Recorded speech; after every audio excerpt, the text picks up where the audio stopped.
Rikis Breikeris. Kaip ir kiekvieną rytą, Rikis pašokęs iš lovos, pasirąžė, padarė trumpą mankštą, išsivalė dantis, nusiprausė ir stryktelėjo prie Cecilijos kambario lango. Pažvelgęs pro langą, jis pamatė saldžiai miegančią mergaitę.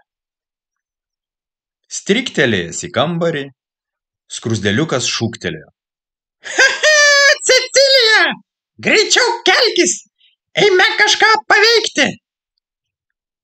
Cecilija lėtai pasirąžė, atsikėlė ir ramiai pasakė skruzdėliukui: Riki, tu įsijunk ir pažiūrėk televizorių, kol aš nusiprausiu ir apsirengsiu, o vėliau sugalvosime, ką paveikti. Ar gerai? Gerai. Rikis taip ir padarė. Įsijungė televizorių ir išvydo kai ką įdomaus. Televizoriaus ekrane jis pamatė rodomą didžiulį sporto renginį, kuris vadinosi Olimpiada.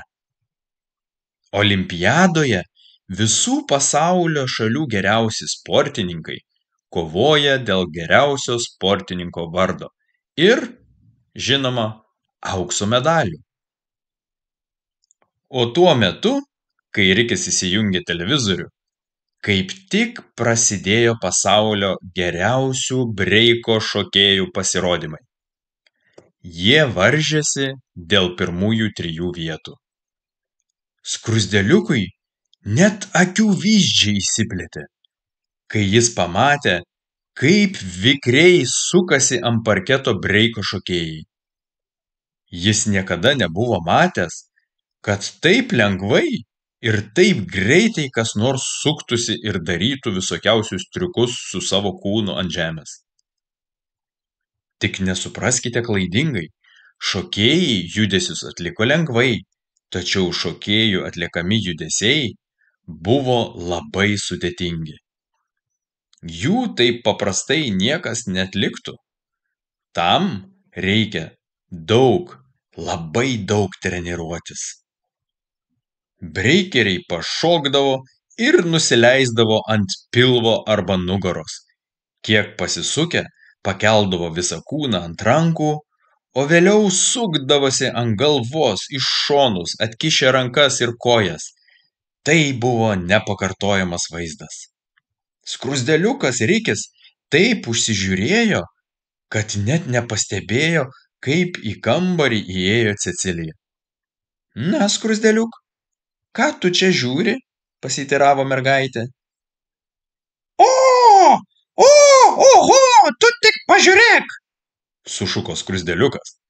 Šitie šokėjai labai gerai šoka ir valdo savo kūnus. Žiūrėk, kaip jie sukasi ant galvos. Aš irgi taip noriu mokėti. Cecilija irgi sužiuro į televizorių. Jai taip pat labai patiko olimpinių varžybų breiko rungtis. Lietuvai šioje olimpiadoje atstovavo B-Girl Nika. Vėliau paaiškėjo, kad Nika netgi laimėjo sidabro medalį. Pirmą kartą olimpiados istorijoje vykusiose breiko varžybose. Rikis nieko nelaukęs, stryktelėjo nuo kėdės ir pradėjo visaip kraipaliotis ant kilimo ir bandyti atlikti breiko judesius. Cecilija jo paklausė: Riki, ką tu čia darai?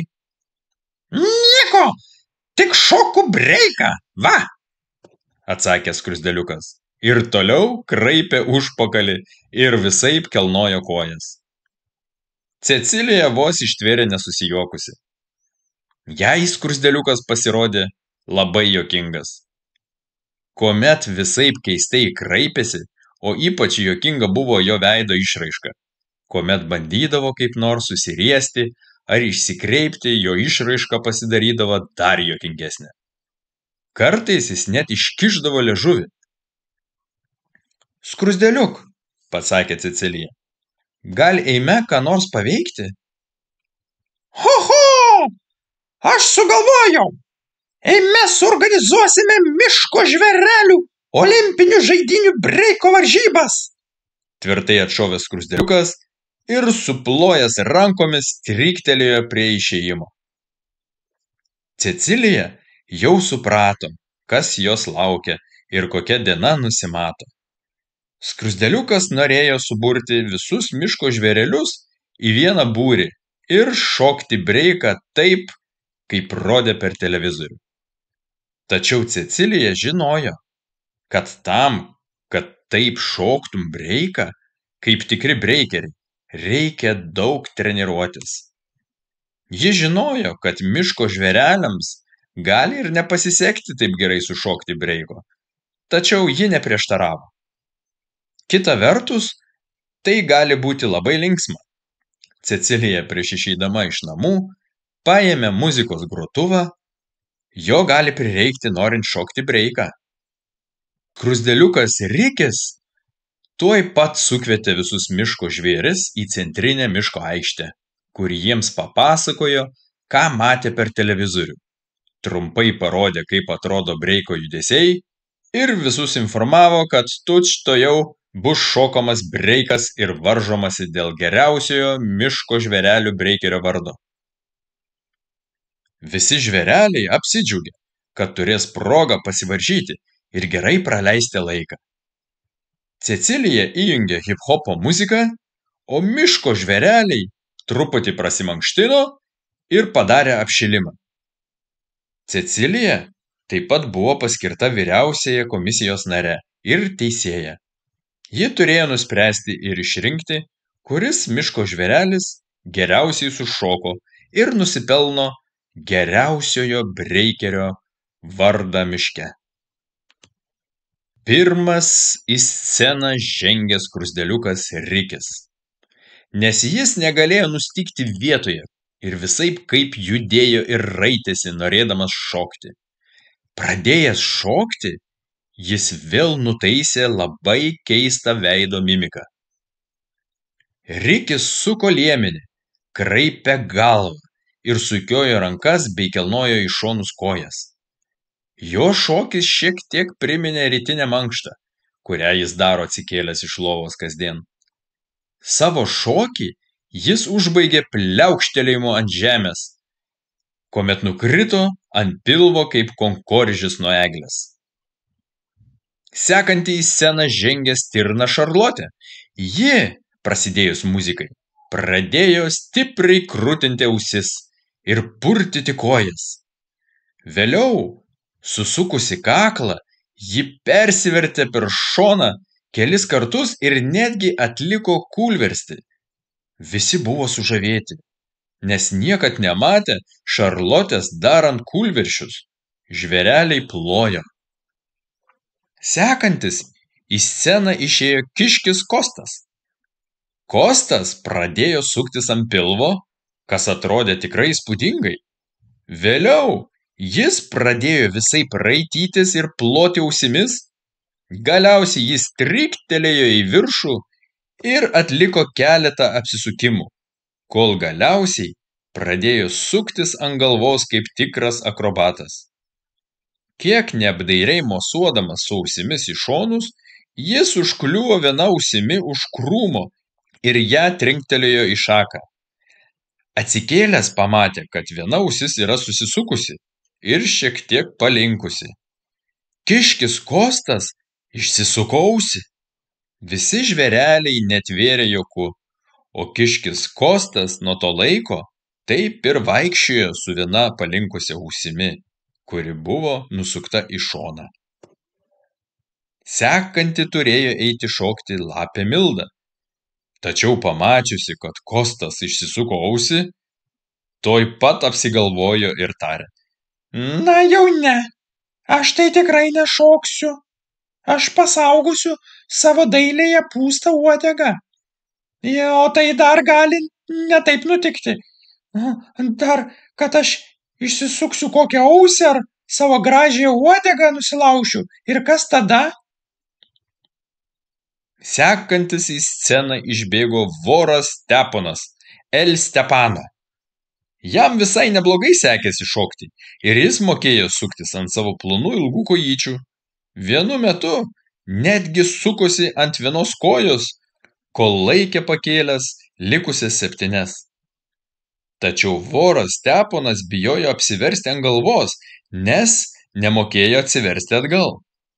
Vieną kartą, kai vaikystėje jis apsivertė aukštyn kojomis, jis visą valandą bandė atsiversti atgal ir jam nepavyko. Gal todėl nuo to laiko jis labai nesaugiai jaučiasi, jei būna apsivertęs aukštyn kojomis, todėl to daryti net nebando. Kur buvus, kur nebuvus, į sceną išbėgo voverė Arielė.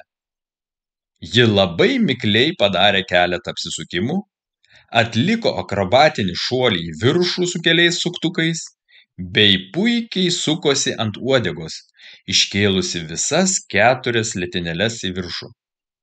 Žvėreliams labai patiko. Paskutinis į šokių aikštelę žengė šermuonėlis Maksas. Jis, kaip ir voverė Arielė, buvo labai vikrus.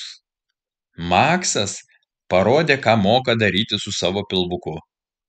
Jo pilvas bangavo, kaip bangos jūroje. Tada jis pradėjo banguoti su rankomis, o vėliau pradėjo sukiotis tai ant vienos plaštakos, tai ant kitos. Galiausiai jis pradėjo visaip ore vartytis ir atlikinėjo įvairiausius kūlversčius. Visi buvo sužavėti.